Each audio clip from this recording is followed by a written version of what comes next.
सुट्टीचा, आळसाचा आणि कुटुंबासोबतचा घालवण्याचा दिवस म्हणजे रविवार, हो की नाही? तसंच काहीसा आज रविवार चालू होता. सकाळचा चहा झाला, छान असे पोहे झाले. आज पोहे थोडेच बनवले होते, कारण रात्रीचा बराच भात शिल्लक होता, तो परतून खायचा होता मुलांना. मग दोघांपुरते पोहे आणि दोघांपुरता परतलेला भात असा नाश्ता ठरला आमचा. छान असे पोहे केले, भात परतून घेतला, नाश्ता केला आणि नाश्त्यानंतर ही किचन ओटा आवरण्याची तयारी. कारण झालेला पसारा आवरूनच म्हटलं स्वयंपाकाला सुरुवात करावी. मग काय, किचन ओटा आवरून घेतला.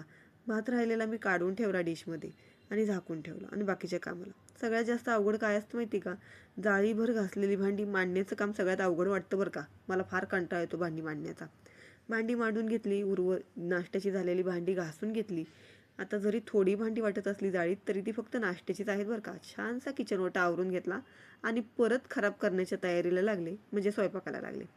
चिकन नको, मटण नको, कंटाळा आलाय खाऊन, पण अंडी खायचीच होती बरं का आम्हाला. त्यामुळं मस्त असं वाटण काढलं, लसूण, खोबरं, कोथिंबीर, टोमॅटोचं आणि अंडी उकडत ठेवून छान असं अंड्याचं झणझणीत असं कालवण केलं बरं का. 2 बटाटे चिरून टाकले मी त्यामध्ये. अंड्याचं कालवण एका बाजूला मी उकळायला ठेवलं आणि दुसरीकडे मस्त अशा बाजरीच्या भाकरी थापून घेतल्या. बघा बरं कशी फुगली भाकरी. भाकरी फुगली ना की खूप छान वाटतं मला बरं का. बाजरीच्या भाकरी करून घेतल्या. दुसरीकडे अंड्याचं कालवण शिजत होतं. ते शिजलंय बघा, किती छान दिसतंय, तरी पण छान आली आहे त्याला.